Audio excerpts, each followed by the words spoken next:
اور اقبال کہتے ہیں غیرت ہے بڑی چیز جہان تگ و دو میں، پہناتی ہے یہ فقر کو تاج سردارا۔ میں عرض کروں گا کہ اپنی آپ جب توجہ کا قبلہ اللہ رسول کو بنائیں گے تو رب فرماتے وَيَرْزُقْهُ مِنْ حَيْثُ لَا يَحْتَسِبُ، میں نہ تجھے وہاں سے رزق دوں گا جہاں سے کبھی تیرا گمان بھی نہیں کیا ہوگا، یہاں سے بھی مل سکتا ہے، تو نے سوچا بھی نہیں ہوگا۔ بخاری شریف میں حدیث ہے، حضرت جابر ابن عبداللہ فرماتے ہیں نبی پاک صلی اللہ علیہ وسلم نے نا 300 لوگوں کا ایک لشکر روانہ کیا کسی مہم کے لیے، کسی جہاد کے لیے۔ حضرت ابو عبیدہ بن جراح رضی اللہ تعالیٰ عنہ امیر لشکر تھے۔ فرماتے غربت اتنی زیادہ تھی، بھوک اتنی زیادہ تھی کہ ایک ایک کھجور دن میں ایک وقت کھانے کو ملتی تھی، اور کچھ دن ایسے آئے کہ اب کھجور بھی نہیں مل رہی۔ فرماتے اتنی زیادہ بھوک لگی مجاہدین کو 300 بندہ پتے کھا کے گزارا ہونے لگ گیا۔ یہ بخاری میں موجود ہے۔ آپ فرماتے ہیں کہ دریا کے کنارے ہمارا پڑاؤ تھا، ٹھہراؤ تھا، جب بھوک سے نڈھال ہو گئے نا وَيَرْزُقْهُ مِنْ حَيْثُ لَا يَحْتَسِبُ، اللہ وہاں سے روزی دیتا ہے، گمان بھی نہیں ہوتا۔ فرماتے ہیں ایک مچھلی اللہ تعالیٰ نے دریا کے کنارے بھیجی، فرماتے ہیں وہ تھی تو مچھلی پر پہاڑ جتنی تھی۔ بخاری میں لفظ ہیں، حضرت جابر ابن عبداللہ رضی اللہ تعالیٰ عنہ فرماتے ہیں 300 آدمی 18 دن تک اس مچھلی کو کھاتے رہے، مچھلی ختم ہی نہیں ہوئی۔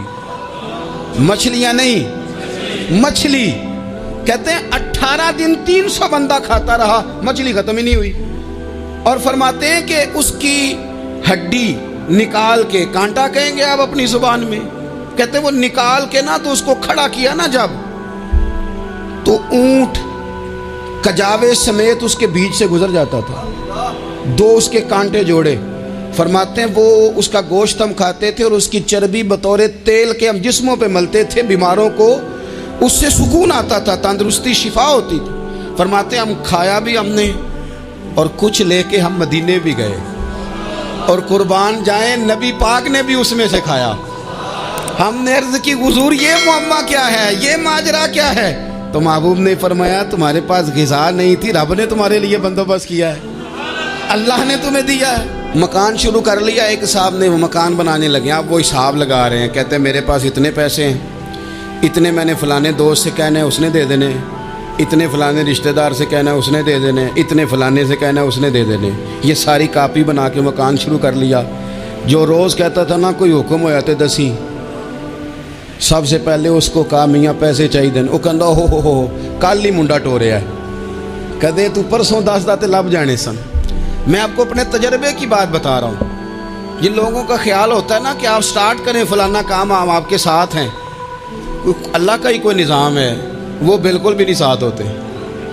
لیکن ایسا نہیں ہے کہ کوئی ساتھ نہیں ہوتا، اللہ تعالیٰ بڑے اسباب پیدا کرتا ہے، وہاں سے دیتا ہے جہاں سے گمان بھی۔ ہمارا یہ ذہن بن جاتا ہے ہم ساری اپنے حساب سے چلتے ہیں، اتنے رشتہ داروں سے، اتنے کون آپ کے ساتھ چلے گا، سوال ہی نہیں پیدا ہوتا۔ یہ سارے کام چھوڑ کے سب سے پہلے 2 رکعتیں پڑھو، اپنے رب کی بارگاہ میں، رسول کائنات کی بارگاہ میں گزارشات اور استغاثے پیش کرو، وہاں سے خیر طلب کرو۔ دنیا دار کیا دیں گے، کیا دے سکتے ہیں، کیا حیثیت ہوتی ہے کسی؟ اللہ کہتا ہے وہاں سے دوں گا۔ تو جو اللہ مال دے وہ لینا چاہیے کہ رشتہ داروں کا مال دیکھنا چاہیے؟ جو اللہ دے وہ لینا چاہیے کہ سیٹھوں نوابوں کی جیبیں دیکھنی چاہیے؟ جو اللہ دے وہ قبول کرنا چاہیے یا دیکھنا چاہیے کون سا آدمی کہاں پہنچ گیا؟ چھوڑو، اپنی مٹی پہ چلنے کا سلیقہ سیکھو۔ کسی کے سنگ مرمر پہ چلو گے تو پھسل جاؤ گے، پھسل جاؤ۔ اس پر ایک اور بات عرض کر دوں، صحیح بخاری سے، مسلم سے ایک اور بات۔ کچھ چیزیں ایسی ہیں جن سے اللہ کی مدد آتی ہے، مدد ملتی ہے۔ ایک چیز ان میں سے ایسی ہے جس سے بہت مدد نازل ہوتی ہے، وہ ہے کہ جب رب آپ کو دے نا تو پھر آپ بھی اس کے رستے میں دیں، پھر مدد آتی ہے، پھر اور آتا ہے۔ بخاری مسلم میں حدیث ہے، یہ زیادہ ہی توجہ طلب امر ہے، اس پر آپ غور کریں گے۔ حضرت ابو ہریرہ فرماتے ہیں کہ نبی پاک علیہ السلام نے فرمایا ایک شخص نے بادلوں کے اندر سے آواز سنی کہ فلاں آدمی کا کھیت اور باغ خشک ہو گیا ہے، وہاں برسو اور اس کے کھیت کو سیراب کرو۔ وہ بڑا حیران ہوا کہ بادل سے آواز آ رہی۔ پھر اس نے دیکھا کہ ایک پہاڑی پر بارش ہوئی، وہ بادل وہاں برسا، پھر نالیوں سے ہوتا ہوا پانی ایک طرف چلا تو جس نے آواز سنی تھی حضور بیان کر رہے ہیں، وہ بھی پیچھے پیچھے چلا کہ پانی کدھر جا رہا ہے۔ اس نے جا کے دیکھا کہ ایک مقام پہ ایک باغ کو وہ پانی لگ رہا ہے اور ایک آدمی وہ پانی لگا رہا ہے۔ اس نے اس سے پوچھا تیرا نام کیا ہے؟ اس نے کہا کیوں؟ کہنے لگا بتا نا۔ اس نے نام بتایا تو کہنے لگا یہی تو وہ نام ہے جو میں نے بادلوں کے اندر سے سنا ہے کہ فلاں کے کھیت کو پانی دے دو۔ اس نے کہا یار تو کیا عمل کرتا ہے کہ اسپیشل تیرے لیے بارش برسے؟ یہ بخاری پڑھ رہا ہوں، سیاستہ سے حدیث عرض کر رہا ہوں۔ اس سے پوچھا تو کیا کام کرتا ہے کہ جناب اللہ تبارک و تعالیٰ کا حکم کرم آیا کہ خاص تیرے لیے پانی برسے اور تیرے کھیت کو سیراب کرے؟ تو اس نے کہا چھوٹا ذمہ دار ہوں، پر جب فصل اگتی ہے تو 3 حصے کرتا ہوں۔ ایک حصہ اپنے بال بچوں پہ، بہن بھائیوں پہ خرچ کرتا ہوں، ایک حصہ پورا، اور ایک حصہ دوبارہ کاشتکاری پہ لگاتا ہوں، اور تیسرا حصہ خالص میں نے مسکینوں، یتیموں اور غریبوں کے لیے رکھا ہوا ہے۔ وہ جو تیسرا حصہ اللہ کرے آپ سمجھیں، وہ رب کے بندوں پہ تیسرا حصہ خرچ کرتا ہے نا، تو کریم مالک نے فرمایا جہاں سے غریب کا حصہ جاتا ہے وہ کھیت خشک نہیں رہنا چاہیے، وہ جہاں سے مسکین روٹی کھاتے ہیں وہ خشک نہ رہے، جہاں سے یتیموں کو کچھ آتا ہے کہیں اس کی فصل رہ نہ جائے۔ میں اور آپ بھی اگر اپنے مال میں مسکینوں، یتیموں، غریبوں کے حصے رکھ لیں گے تو فصلیں خشک نہیں رہیں گی، ان کے اندر تازگی آئے گی، نور آئے گا، کرم آئے گا، خاص کر خدا کی رحمت برسے گی۔ مدد اللہ سے چاہیں، اپنی توجہات کا مرکز رب رسول کی ذات کو بنائیں، پھر آپ محسوس کریں گے کہ بڑی جلدی اللہ تعالیٰ کی مدد آنے لگی ہے۔ کبھی آپ صرف کہہ دیں نا میرا رب میرے ساتھ ہے، اس لفظ میں اتنی طاقت ہے کہ دشمن ویسے زہر ہو جاتا ہے۔ زندگی میں کسی سے بھی لڑائی ہو، اچھی طرح سوچ لیں کہ اللہ اس طرف ہے یا اس طرف ہے۔ اگر آپ زیادتی پہ ہیں تو پھر رب مظلوم کی جانب ہے۔ اگر اللہ کی مدد آپ کے ساتھ ہے تو دنیا کی کوئی طاقت آپ کو گرا نہیں سکتی، اور اگر آپ مظلوم کے مقابلے میں ظالم بن کے آپ کھڑے ہو گئے ہیں اور آپ نے رویہ وہ اختیار کیا ہے کہ جس میں مدد نہیں آئے گی، تو پھر یاد رکھ لیں کہ آپ کوئی بھی ہیں، کہاں بھی ہیں، آپ کمزور ہیں۔ طاقتور تھے ابتدائے اسلام میں، ظاہری طاقت تھی کفار مکہ کے پاس، وہ ڈنڈوں سے مارتے تھے غریبوں کو، ان کے ہاتھوں میں ڈنڈے تھے، پر خدائی طاقت ان مظلوموں کے ساتھ تھی۔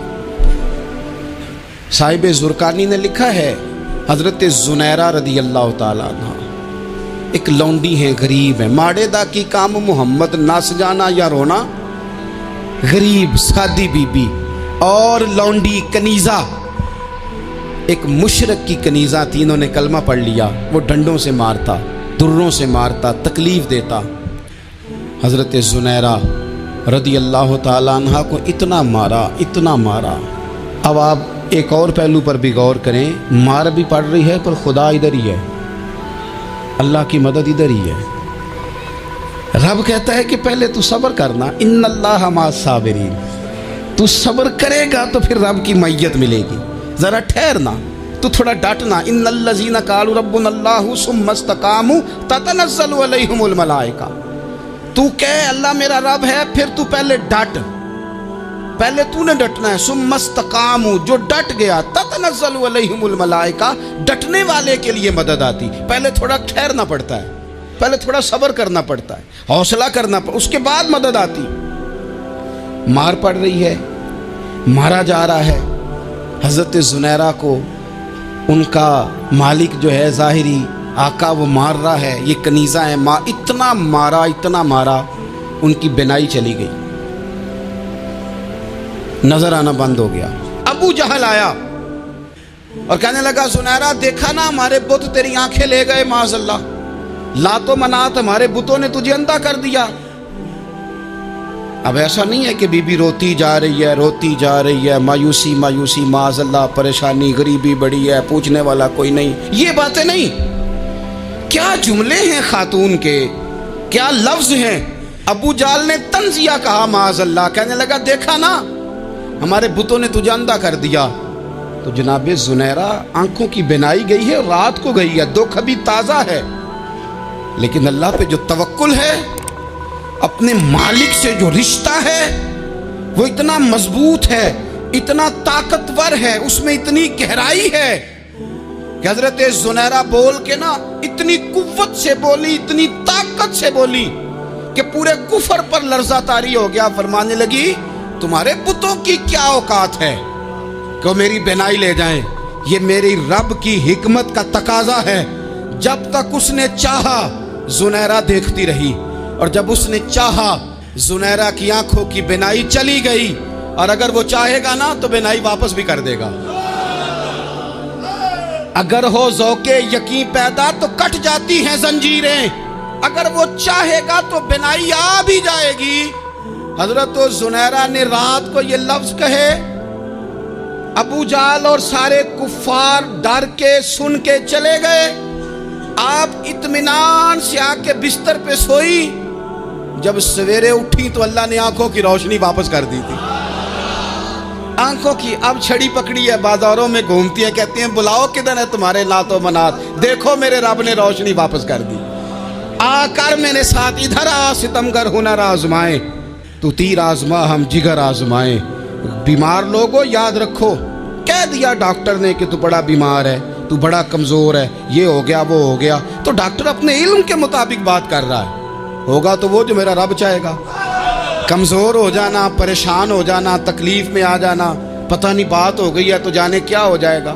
اپنی زندگی کے اندر اپنے رب سے رشتہ مضبوط کریں، رسول کائنات سے رشتہ مضبوط کریں، اللہ والوں سے رشتہ مضبوط کریں۔ حضرت زنیرہ نے پیغام دیا کہ زندگی میں جو جینا چاہتے ہیں تو وہ رب کا نام لے کے جی سکتے ہیں، جو اپنی زندگی میں خوشیاں دیکھنا چاہتے ہیں تو رسول اللہ کے نام پر خوشیاں دیکھی جا سکتی ہیں۔ توکل کی بنیاد پر بندہ خوشیاں لے سکتا ہے، اور اگر انسان میں توکل نہیں ہے تو پھر وہ اس کالے جادو سے بھی ڈر رہا ہے، وہ نیلے سے بھی ڈر رہا ہے، وہ پیلے سے بھی ڈر رہا ہے، وہ فلانے سے بھی ڈر رہا ہے، وہ میرے خلاف فلانا رشتہ دار سازش کر رہا ہے تو ڈر رہا ہے، فلانا میرے بارے میں یہ کر رہا ہے تو ڈر رہا ہے، وہ پتہ نہیں دنیا ادھر ہو جائے گی تو کیا ہو جائے گا، اٹھ باندھ کمر کیوں ڈرتا ہے، پھر دیکھ خدا کیا کرتا ہے۔ تو اس ساری گفتگو کا نچوڑ آپ کو یہ عرض کیا ہے، سب سے پہلے تو یہ کہ میدانوں میں مدد بھی اللہ کی، رزق میں مدد بھی اللہ کی، فصلیں خشک ہوں تو مدد پھر بھی اللہ کرے، تو پھر ساری مدد، اور اگر انسان بیمار ہو تو پھر بھی مدد اللہ کی۔ تو اپنے اللہ کی جانب توجہ کو بڑھائیں، آپ اللہ سے مدد کے سوالی بنیں۔ ترمذی کی ایک حدیث ہے، میں آپ کو زندگی کا تجربہ بتاتا ہوں کہ جب میں بڑا پریشان ہوتا ہوں تو یہ والی روایت کھول لیتا ہوں، مزہ دیتی ہے۔ میرے نبی پاک علیہ السلام نے فرمایا اپنے دکھ سیٹھوں نوابوں کو نہ کہنا، مالداروں کا نہ کہنا، ورنہ اللہ تمہیں کبھی غنی نہیں کرے گا۔ فرمایا اپنے دکھ اپنے رب کی بارگاہ میں عرض کرنا، جلدی کرے یا دیر سے کرے اللہ تمہیں لوگوں سے بے نیاز کر دے گا، اللہ تمہیں غنی کر دے گا۔ رات کو بیٹھو نا اس کی بارگاہ میں، اسے دکھڑے سناؤ، چھوٹی چھوٹی باتیں۔ حضور نے فرمایا نمک بھی مانگو تو رب سے مانگو، چھوٹی چھوٹی بات سے شروع کرو نا۔ جب بندہ شروع کرتا ہے نا چھوٹی چھوٹی چیزیں تو بڑی ساری چیزیں یہ اس طرح ہوتا ہے جیسے بندہ رب سے گفتگو کر رہا ہے، مالک مجھے یہ چاہیے، مالک میں یہاں کمزور ہوں، اللہ میں یہاں پریشان ہوں۔ آپ یہ کر کے تو دیکھیں، لمبی لمبی دعائیں مانگ کے تو دیکھیں، اس کے حضور جڑ کے تو دیکھیں، آپ دیکھیں گے راحت کتنی ہے، سکون کتنا ہے۔